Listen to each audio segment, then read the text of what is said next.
बोलिए श्री प्राणनाथ प्यारे की। मांगत हो मेरे दुल्हा, मन कर कर्म वचन। ए जिन तुम खाली करो, मैं अर्ज करूं दुल्हन। धाम धनी अक्षरातीत इंद्रावती जी के धाम हृदय में विराजमान होकर परमधाम की सभी आत्माओं को अपने स्वरूप की पहचान करा रहे हैं। वैसे तो इस कीर्तन को हमने बहुत बार सुना है, बहुत बार गाया भी है।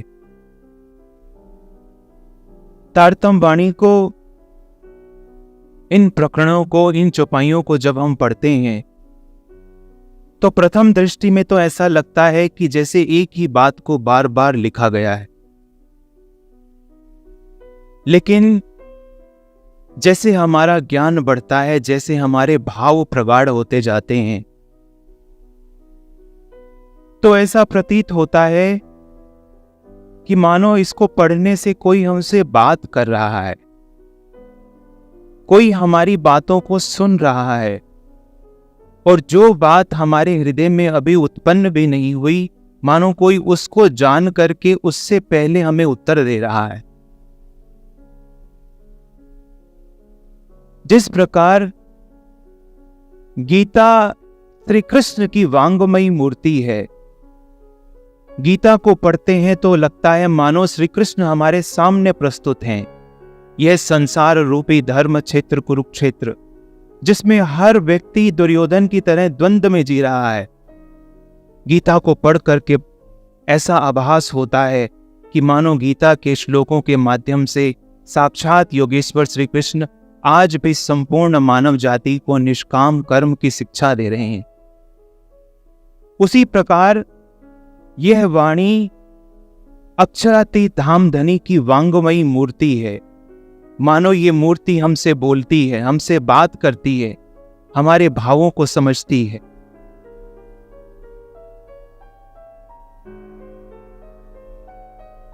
हम आरती गाते हैं, कंचन थाल चहुमुख दिवला। इसके अंत में एक चौपाई आती है, तन मन जीव न्योछावर कीनो, इंद्रावती चरणे लागी। यह मन में विचार उठता है कि जिस इंद्रावती जी के धाम हृदय में अक्षरातीत विराजमान हैं, श्री 5 पद्मावतीपुरी धाम के अंदर सारे सुंदर साथ जिसको अक्षरातीत मान करके पूजा कर रहे हैं, अपने हृदय में विराजमान उस युगल स्वरूप को इंद्रावती जी भी स्वयं कहती हैं कि तन मन जीव न्योछावर कीनो, इंद्रावती चरणों लागी, कि मैं आपके चरण लगती हूं। देखा जाए तो इंद्रावती जी जिस मूल स्वरूप के साथ एकत्व और वाहिदत की भूमिका में हैं, जिसे वेद ने कहा कि जो तू है वो मैं हो जाऊं और जो मैं हूं वो तू हो जाए। वाणी की भी एक चौपाई है, अब मिल रही महामत पीयूष सो अंगो अंग। हक हम में, हम हक में, और हक बिना सब ख्वाब। जिस वाहिदत और एकत्व की भूमिका में इंद्रावती जी युगल स्वरूप के साथ हैं, वहां किसी आरती की आवश्यकता ही नहीं, क्योंकि जो इंद्रावती जी का स्वरूप है वाहिदत की भूमिका में, मारिफत की दृष्टि से वही अक्षरातीत का स्वरूप है। कभी कोई स्वयं को चंदन नहीं लगा सकता, कभी कोई स्वयं की आरती नहीं करता, कभी कोई स्वयं की वंदना नहीं करता, कभी कोई स्वयं की गीत नहीं गा सकता। इंद्रावती जी अक्षरातीत के साथ उस एकत्व की भूमिका में है कि संपूर्ण सुंदर साथ उन्हें उस परमधाम के युगल स्वरूप के रूप में देख रहा है। लेकिन फिर भी इंद्रावती जी कहती हैं, तन मन जीव न्योछावर कीनो, इंद्रावती चरणे लागी। यह हम सब सुंदर साथ के लिए सिखापन है।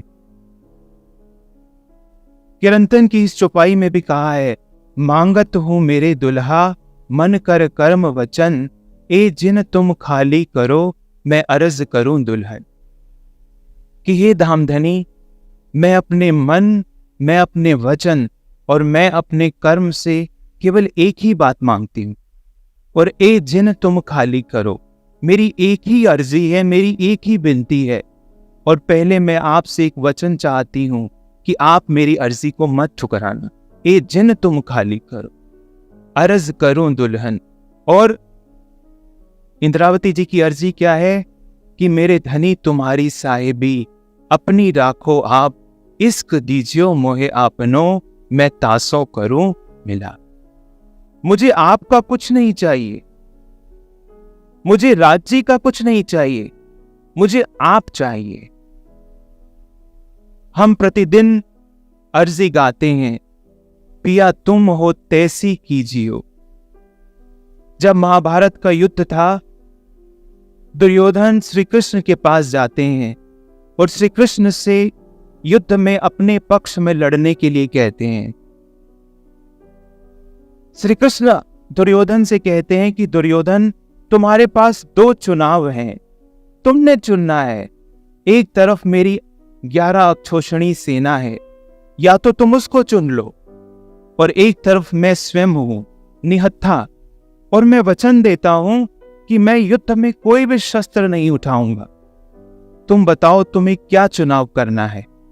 दुर्योधन ने चुनाव किया श्री कृष्ण की 11 अक्षोषणी सेना का। दूसरी तरफ युधिष्ठिर हैं। युधिष्ठिर ने कहा कि हमें आपकी सेना नहीं चाहिए, हमें आप चाहिए। भले ही आप युद्ध में शस्त्र ना उठाओ, लेकिन जहां आप हैं, इसीलिए पूरी गीता के अंतिम में संजय ने ये बहुत सुंदर बात कही कि यत् योगेश्वर श्री कृष्णः, कि जहां पर श्री कृष्ण रूपी धर्म विराजमान है, वहां पर नीति, वहां पर विजय, वहां पर श्री, वहां पर संपदा सदैव अपने आप खिंची आती है।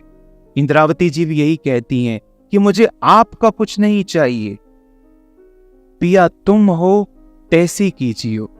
जैसे आप हैं मुझे वैसा कर दीजिए, मुझे उस एकत्व और वाहिदत की भूमिका में पहुंचा दीजिए जहां आप में और मुझ में कोई भेद ही ना रहे।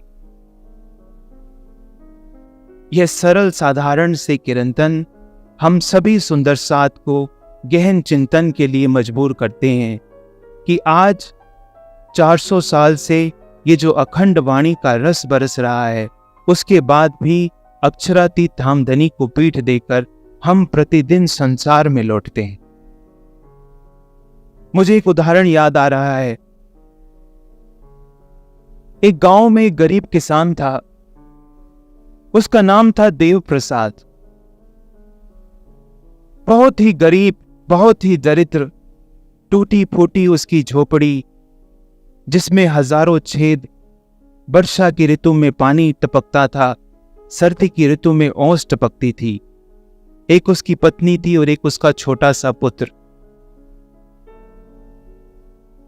देव प्रसाद को हमेशा एक बात का भान रहा कि तुम्हारी मां ने तुम्हारा नाम देव प्रसाद रखा है, एक दिन तुम्हारा नाम अवश्य सार्थक होगा, देवता की कृपा तुम पर जरूर बरसेगी। और उस गांव में एक कहावत प्रचलित थी कि गांव के नजदीक एक गहन वन था। गांव के लोगों की मान्यता थी कि इस वन में गंधर्व यक्ष रहते हैं, और जिस पर भी वो गंधर्व यक्ष प्रसन्न होते हैं, उसे मनचाहा धन देते हैं, सोना देते हैं। देव प्रसाद प्रतिदिन सुबह उस जंगल में चला जाता, सारा दिन उस जंगल में घूमता। कोई भी वृक्ष ऐसा नहीं बचा था जहां देव प्रसाद ने अपना माथा ना रखा हो, कोई चट्टान ऐसी ना बची जहां पर उसने सजदा ना बजाया हो। प्रतिदिन खाली हाथ घर लौटता। उसे उम्मीद थी कि शायद तुझे भी कोई गंधर्व मिले, शायद तुझे भी कोई यक्ष मिले, और तेरी मां ने जो तेरा नाम देव प्रसाद रखा है, शायद तेरे ऊपर भी कभी देवता का प्रसाद बरसे और तू अपनी निर्धनता को समाप्त करे। एक दिन देव प्रसाद थक गया। थके हारे अपने घर को वापस लौटते लौटते उसके मन में विचार था कि ये यक्ष गंधर्व ये सब बच्चों की बातें हैं, किस्से कहानियां हैं, वास्तव में ऐसा कुछ भी नहीं होता। आज के बाद मैं कभी भी इस वन में नहीं आऊंगा। लेकिन गोधूली का समय था, सूरज छिप रहा था। पीछे से किसी ने आवाज दी, देव प्रसाद। उसने जैसे ही पीछे मुड़ करके देखा, बड़ा आश्चर्यचकित हुआ। स्वर्ण रंग की आभा लिए एक देव पुरुष उसके सामने खड़ा था। देव प्रसाद को लगा कि जिस यक्ष की प्रतीक्षा वो इतने समय से कर रहा था, आज उसके सामने प्रकट हो गया। देव प्रसाद ने सोचा, आज तुम्हारी माता ने जो तुम्हें नाम दिया है, आज वो सार्थक हो गया। आज तुम पर देवता की कृपा बरसेगी। यक्ष के सामने दंडवत लेटा है। उस यक्ष ने कहा कि देव प्रसाद, आज तुम मुझसे 3 वर मांग लो। मैं तुम्हें 3 वर दूंगा। तुम्हारे मन में जो भी कामना हो, आज तुम मुझसे मांगो। तुम जो कहोगे वो तुम्हें मिलेगा। देव प्रसाद की खुशी का कोई ठिकाना नहीं था। काफी देर तक सोचता रहा, क्या मांगूं, क्या मांगूं। कुछ देर सोचने के बाद उसके मन में विचार आया कि मेरा एक टूटा फूटा सा झोपड़ा है, जिसमें पानी भी बरसता है, ओस भी टपकती है। क्यों ना मैं इनसे एक झोपड़ा मांग लूं। उसने यक्ष से कहा कि आपकी अति कृपा होगी, आप मुझे यदि एक नया झोपड़ा दे दें। यक्ष तो यक्ष थे, उन्होंने कहा तथास्तु। एक नई झोपड़ी सामने आ गई। यक्ष भी मुस्कुरा रहे हैं कि देखो इसके सामने कौन खड़ा है, और इसने मांगा भी तो क्या। ये आज मांगता तो राजमहल मिल जाता, लेकिन इसकी बुद्धि केवल एक झोपड़ी तक ही सीमित रही। यक्ष ने कहा कि देव प्रसाद, अब तुम दूसरा वर मांगो। देव प्रसाद फिर से सोचता है कि अब क्या मांगो। फिर देव प्रसाद को याद आया कि मेरी एक छोटा सा बालक है, जिसने कई दिनों से कुछ खाना नहीं खाया है। क्यों ना मैं यक्ष से एक बकरी मांग लूं, जिसका दूध निकाल करके मैं अपने पुत्र को पिलाऊंगा। उसने देव प्रसाद ने यक्ष को कहा कि आपकी अति कृपा होगी यदि आप मुझे एक बकरी और दे दें। देव प्रसाद को यक्ष ने कहा तथास्तु, और वहां पर एक बकरी प्रकट हो गई। यक्ष अभी भी हंस रहा है कि इसकी बुद्धि देखो कि इसने मांगा भी तो क्या मांगा। यक्ष कहता है कि अब आखिरी वर है, तुम सोच लो, तुम विचार कर लो, तुम जो मांगोगे तुम्हें मिलेगा। सोच समझ करके अपना तीसरा वर मांगो। अब देव प्रसाद खूब सोचता है, विचारता है। उसे लगता है कि अब तो मेरी सारी जरूरतें ही पूरी हो गई, अब मैं क्या मांगू।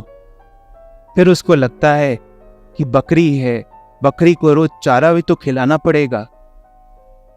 अब क्यों ना मैं कुछ चारे की मांग कर लूं। तो उसने यक्ष से कहा कि आपकी अति कृपा, आपका बड़ा प्रसाद, यदि आप मुझे 10 किलो चारा दे दें, 10 किलो भूसा दे दें, तो आपका बड़ा अनुग्रह मुझ पर होगा। यक्ष मुस्कुराते रहे। 10 किलो चारा वहां प्रकट हो गया। यक्ष अंतर्ध्यान हो गए। अब देव प्रसाद के हाथ में एक बकरी है, उसके कंधे पर 10 किलो चारा है, और वो अपने घर जा रहा है।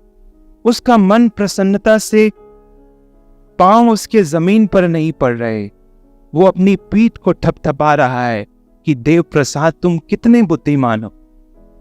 सोचो, विधाता की मेहर तुम पर बरसी, तुम्हारी जो जो जरूरतें थी तुमने सब मांग ली। तुम तो आज धन्य धन्य हो गए। एक बकरी हाथ में लेकर के, 10 किलो चारा लेकर के अपने उस झोपड़े की तरफ जा रहा है। आप सोच रहे होंगे कि देखो देव प्रसाद कितना मूर्ख, उसने मांगा भी तो क्या मांगा। लेकिन ये छोटी सी कहानी बहुत बड़ा संदेश देती है। झोपड़ी क्या है? झोपड़ी है घर। बकरी क्यों मांगी? बकरी मांगी अपनी संतान के लिए। और भूसा क्यों मांगा? कुछ संपत्ति, कुछ संग्रह। यदि हम और आप गहन दृष्टि से विचार करें, इस संसार में प्रत्येक व्यक्ति की, प्रत्येक प्राणी की जितनी भी मांगे हैं, वो यही 3 मांगे हैं। इससे ज्यादा किसी की कोई मांग नहीं है।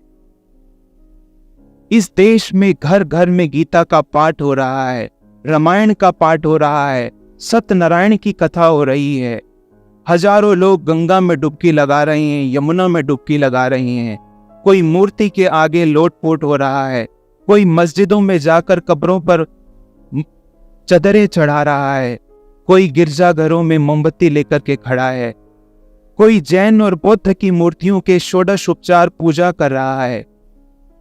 इतने सारे व्यक्ति, इतने सारे प्राणी, लेकिन सबकी जो मांग है वो क्या है? एक तो घर मिल जाए, एक हमारे बच्चे सेटल हो जाएं, कोई पढ़ ले, कोई लिख ले, कोई ऑस्ट्रेलिया चला जाए, कोई यूएस चला जाए, किसी को एमएनसी में जॉब मिल जाए और कुछ धन संपत्ति हो, कुछ बैंक बैलेंस हो। ये क्या है? यही तो 3 चीजें हैं, झोपड़ी, बकरी और 10 किलो चारा। यहीं पर आकर के सारी मांगे खत्म हो जाती। बीतक में मैं कई बार उदाहरण देता हूं, भगवान दास रेवादास। भगवान दास रेवादास के यहां पर श्री जी पधारते हैं। जब जाने का समय आता है तो भगवान दास रेवादास श्री जी के सामने आकर के हाथ जोड़ करके कहते हैं कि श्री जी, आपकी अपार कृपा होगी यदि आप 1 सोने की मोहर दे दें।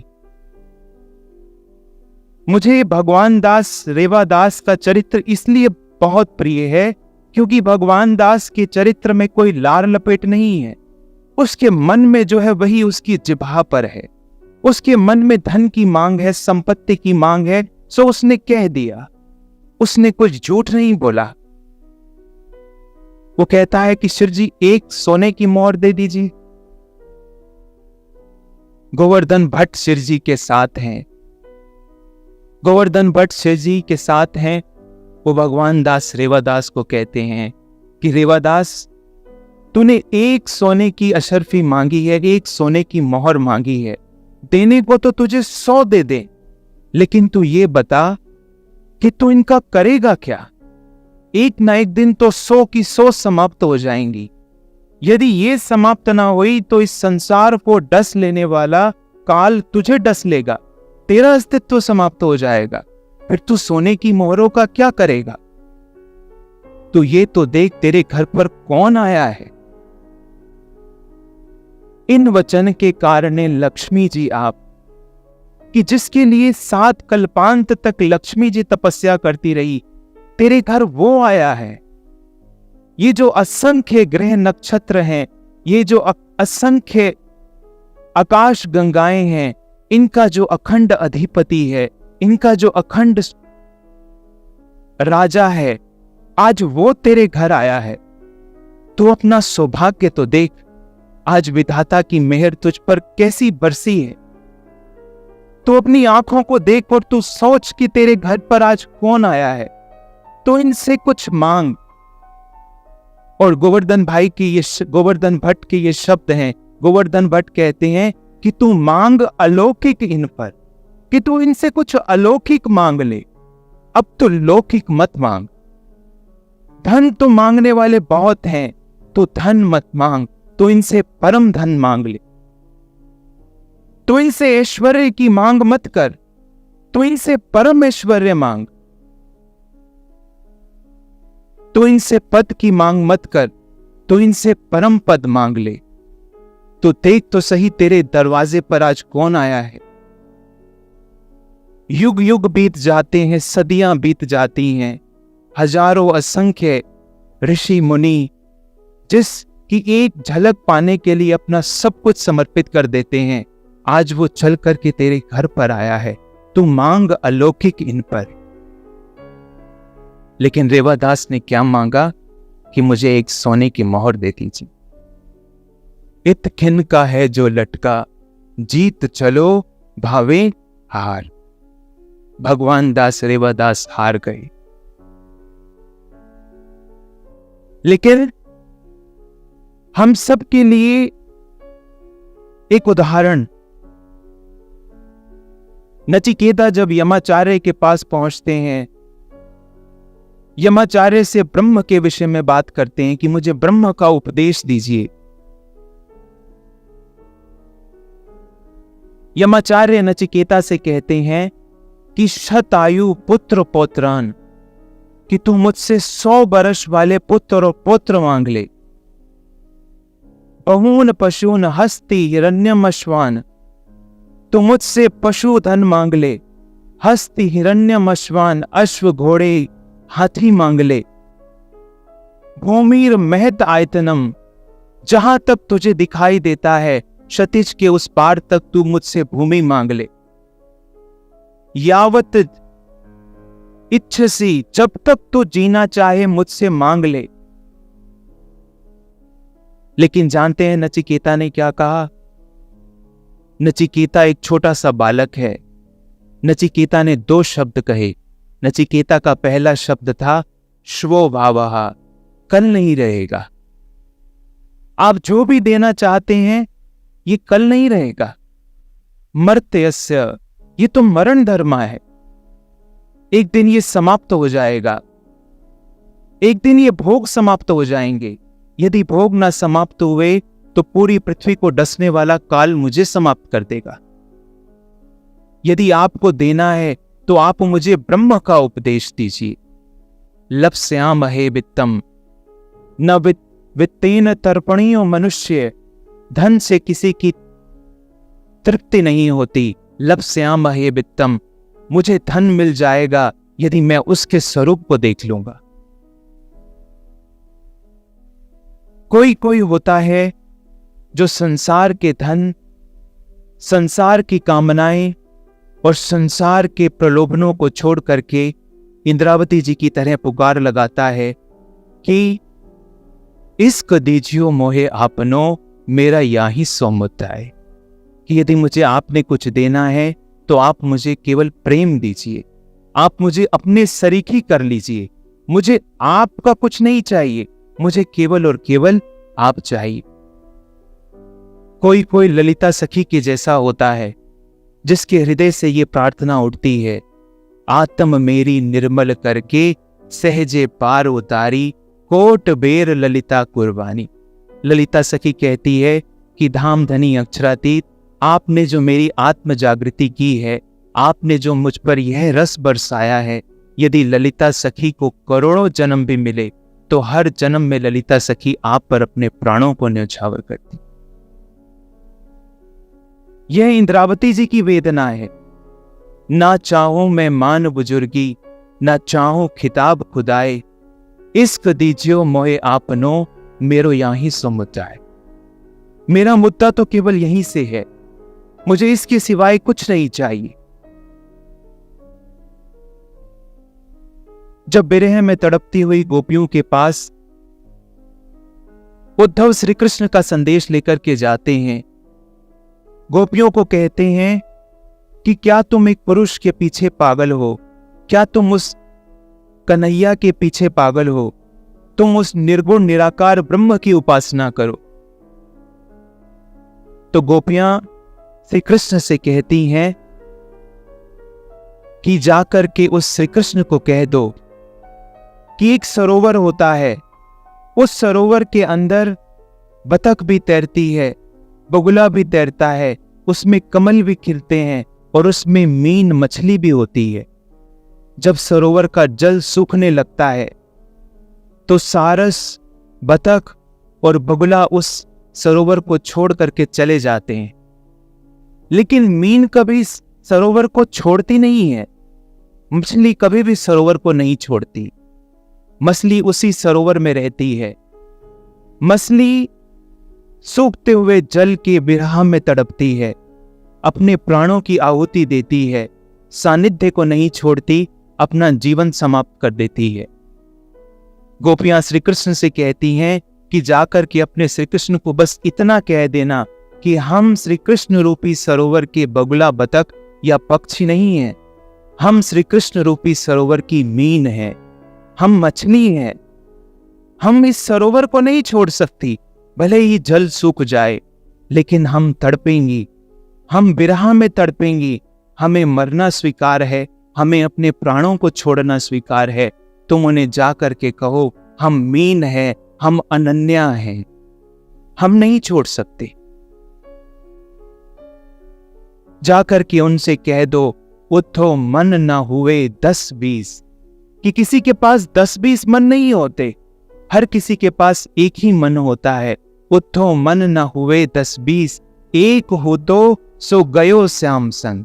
हमारे पास एक ही मन था और वो श्री कृष्ण जिस दिन वृंदावन को छोड़ करके गए वो उनके साथ चला गया, वो अपने साथ ले गए। अब तुम बताओ कौन भजे तुम्हारो ईस। अब हम कौन से मन से तुम्हारे निर्गुण निराकार ब्रह्म की उपासना। आज हमारे पास 10-20 मन है। यहां एक मन कर रहा है कि राज्य मिल जाए। सभा मंडप से उठ करके आप बाहर जाओगे, एक मन करेगा कि सबसे बातें हों। अपने कक्ष में पहुंचोगे, घर से फोन आएगा, आपको चिंता सताने लगेगी। एक मन करेगा कि हम अब घर में पहुंच जाएं। 10-20 मन है, हर मन से कुछ न कुछ मांग है कि ये भी मिल जाए, वो भी मिल जाए, ये भी मिल जाए, वो भी मिल जाए। हमारी हालत भी उस देव प्रसाद की तरह है। एक टूटा झोपड़ा, एक बकरी और 10 किलो चारा, इससे ऊपर कोई सोच नहीं सकता। रास के पहले प्रकरण में इंद्रावती जी ताल ठोक करके कहती हैं, आपनो धन तो ए छे जो वालो दिए छे आधार। आपनो धन तो ए छे, हमारा धन तो ये है जो हमें हमारे आधार ने दिया है। कितने सुंदर शब्द हैं, हमारे आधार। जानते हैं आधार का मतलब क्या है? आधार का मतलब है जिसके बगैर जीवन की कल्पना भी नहीं की जा सकती। परमधाम की ब्रह्मात्माओं और परमधाम के युगल स्वरूप का संबंध ऐसा है जैसे सूरज और सूरज की किरणें, जैसे चंद्रमा और चंद्रमा की चांदनी, जैसे एक फूल और उसकी कोमलता, जैसे एक चंदन और उसकी सुगंधी। संभव है कि सूरज को उसकी किरणों से अलग किया जा सके, संभव है चंद्रमा को चांदनी से अलग किया जा सके, संभव है कि एक फूल से उसकी कोमलता को अलग किया जा सके, संभव है चंदन से उसकी सुगंधी को छीन लिया जाए। लेकिन इंद्रावती जी कहती हैं कि हमें आपसे छीनने का तो कोई उपाय ही नहीं। हम अरस परस हैं, हक हम में और हम हक में, हक बिना सब ख्वाब। जिसे वेद ने भी कहा कि जो तू है वो मैं हो जाऊं और जो मैं हूं वो तू हो जाए। सोचिए इतना ऊंचा ज्ञान, ऐसा प्रेम और ऐसा सिखापन हमें कहां देखने को मिलेगा। इंद्रावती जी के धाम हृदय में युगल स्वरूप बैठे हैं। नाम सिनगार शोभा तुम्हारी, मैं भेष तुम्हारो लिए। सही नाम दियो मोहर अपनी। इंद्रावती जी कहती हैं कि इस संसार में आपने मुझे अक्षरातीत बना करके बिठाया है। ऐसी शोभा इंद्रावती जी को मिली है जो इस संसार में न कभी किसी को मिली थी, न है और ना ही भविष्य में किसी को मिलेगी। और सोचिए अध्यात्म की उस ऊंचाई पर पहुंचने के बाद इस वाणी को पढ़ते हैं तो लगता है कि कोई शास्त्र नहीं है, लेकिन संपूर्ण शास्त्रों का निचोड़ इसके अंदर समाहित हो गया है।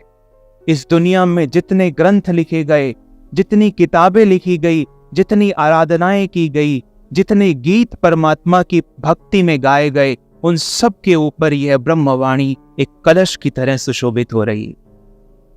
इसको पढ़ करके लगता है कि ये कविता नहीं है, लेकिन ऐसा लगता है कि कोई महाकाव्य है ब्रह्म का जो इसके शब्दों में उतर आया है। इतनी बड़ी शोभा लेने के बाद भी इंद्रावती जी के हृदय की विनम्रता देखिए। इंद्रावती जी कहती हैं, हुक्म चढ़ाऊं सिर सात को, बख्शो मेरी भूल। कि मैं तो आपके सामने हाजिर हूं, हुक्म चढ़ाऊं सिर सात को, बख्शो मेरी भूल। भी दीजो सिखापन मुझको, आप मुझे सिखापन दो, आप मुझे कुछ सिखाओ, आप मुझे कुछ बताओ कि मेरी रहनी कैसी हो, मैं कैसे इस संसार में रहूं। भी दीजो सिखापन मुझको, जो हूं संकुल। कितने मार्मिक शब्द हैं। साथ जी के चरणों में नमी नमी लागू पाए। सोचिए 24 घंटे हमारे चित्त में विषयों का चिंतन चलता है। हजारों मांगे हमारी, अक्षरातीत धामधनी तो सबसे आखिरी नंबर पर हैं। घृणा द्वेष हमारे हृदय में लहरों की तरह भंवर बन करके उमड़ रहा है। संसार के अंदर बुजुर्गी हमसे छोड़ी नहीं जाती। गृहस्थ में रहता है, उसकी अपनी बुजुर्गियां हैं। गृहस्थ छोड़ करके जो सन्यासी बनता है, उसको नई बुजुर्गी डस लेती है। इंद्रावती जी कहती हैं कि एक आग तो छोटी बुझाई, दूजी मोटी लगाई। किसी को 108 बनना है, किसी को 1008 बनना है, किसी को 1 करोड़ 8 बनना है, किसी को 1 लाख 8 बनना है। धामधनी का कौन बनेगा? कौन होगा जो इंद्रावती जी की तरह सच्चे हृदय से ये मांग करेगा कि ये जो सुंदर साथ हैं, भले ही ये विषयों से ग्रस्त हैं, भले ही आज इनके चरणों, भले ही आज इनके चित्त में संसार का चिंतन चल रहा है, लेकिन इन सुंदर साथ के चरणों में मैं नमी नमी अपने मस्तक को झुकाती हूं। इसीलिए मैं बार बार सोचता हूं कि इस भव सागर में इतना प्रेम देने वाला कोई नहीं मिल सकता। जो मौका भगवान दास रेवादास के पास आया, आपको लग रहा होगा कि उसके घर तो श्री जी आए थे। मैंने चर्चा के आरंभ में ही कहा, यह ब्रह्मवाणी अक्षरातीत धामधनी की वांगमयी मूर्ति है। जब भी आप इसको पढ़ते हैं, जब भी आप इसको खोलते हैं, आप यही विचार कीजिए कि आज मैं भी अपने घर पर बैठा हूं और वो धामधनी अक्षरातीत एक वांगमयी स्वरूप लेकर के मेरे घर पर पधारे। कहीं मुझसे भी भूल ना हो जाए, कहीं मेरी भी मांग झोपड़ी बकरी और चारे तक न सीमित रह जाए, कहीं मैं भी भगवान दास रेवादास की तरह एक असरफी तक न रह जाऊं। कुछ मांग अलौकिक इन पर जब जब मेरा सिर झुके, जब जब मेरी आंखें झुकें, जब जब मेरे हृदय में धामधनी का नाम आए, मैं लौकिक का त्याग कर कर अलौकिक मांगू। इत खिन का है जो लटका, जीत चलो भावे हार। सुबह होती है, दोपहर होती है, शाम होती है, जिंदगी यूं ही तमाम होती है। आज हम यहाँ पर बैठे हैं, दोपहर के मंच में हमने 2 सुंदर साथ को श्रद्धांजलि दी। इस संसार में किसी की भी सत्ता अखंड नहीं रहने वाली। एक दिन हम भी इस संसार से चले जाएंगे। कहीं ना कहीं किसी स्थान पर हमारे भी फोटो पर कोई हार चढ़ा रहा होगा, कोई फूल चढ़ा रहा होगा। सोचिए, जिस बुजुर्गी के लिए, जिस मान सम्मान, जिस प्रतिष्ठा, जिस झोपड़ी बकरी और चारे के लिए सारा दिन हम लगे रहते हैं, वो उस दिन क्या काम आएगी? समय की मांग है कि भगवान दास रेवादास के घर पर जो पधारा था, आज वो हमारे घर पर पधारा है। हम इस बाजी को चूक ना जाएं। हम लौकिक को छोड़ करके अलौकिक मांगें। हम संसार की कामना को छोड़ करके उस अलौकिक को मांग लें। हम अक्षरातीत से उनका कुछ न मांगे। हम यही कहें कि हमें केवल आप चाहिए। पिया जी तुम हो तैसी कीजियो। केवल एक ही मांग हमारे हृदय में हो, केवल एक ही वाणी हमारे कंठ में हो, केवल एक ही शब्द हमारी जिह्वा पर हो, केवल एक ही प्रतीक्षा हमारी आंखों में हो कि हे प्रियतम, जैसे आप हैं हमें आप सरीखा बना लीजिए। हमें उस वाहिदत की भूमिका में पहुंचाइए जहां हमारा हृदय भी कहे कि अब मिल रही महामत पियो सो अंगो अंग। अक्षरातीत घर अपने ले चले हैं संग। तो संसार के सुखों को, संसार की कामनाओं को, संसार की उपाधियों को, संसार की बुजुर्गी को छोड़ करके हम उस एक अखंड रस शाश्वत ब्रह्म से केवल उसके स्वरूप को मांगे, केवल उसके धाम को मांगे, केवल उसके दर्शन की मांग करें। इस संसार में आप भले ही कुछ भी मांगते रहिए, समय का चक्र ऐसा है सोचिए, जब धर्मराज युधिष्ठिर जैसे धर्मराज भी इस संसार में नहीं रहे, अर्जुन जैसा गांडीवधारी कोई नहीं हुआ जब उसकी सत्ता इस संसार में नहीं रही, दशरथ, सागर, राम जैसे मर्यादा पुरुषोत्तम इस संसार में नहीं रहे, 16 कलाओं से परिपूर्ण योगेश्वर श्री कृष्ण इस संसार में नहीं रहे।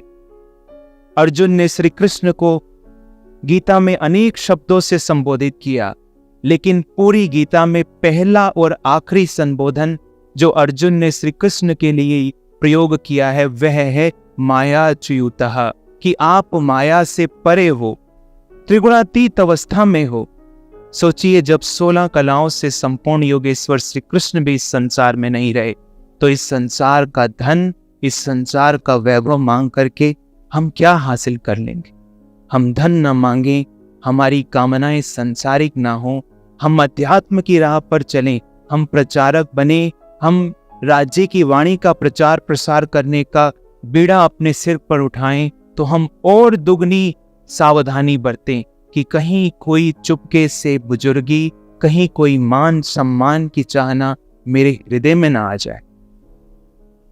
और हम यही कहें, अक्षरातीत से यही मांग करें कि आप यदि हमें कुछ देना चाहते हो तो आप हमें अपना प्रेम दीजिए, ये जिन तुम खाली करो। हमारी केवल एक ही अर्जी है, आप हमें वचन दो कि आप हमें खाली हाथ नहीं लौटाओगे। बस इन्हीं शब्दों के साथ मेरा समय भी पूरा होता है। हम मिल करके चौपाई दोहराएंगे। मांगत हो मेरे दुल्हा, मन कर कर्म वचना, ए जिन तुम खाली करो, मैं अर्ज करूं दुल्हीन, मैं अर्ज करूं हीन। बोलिए श्री प्राणनाथ।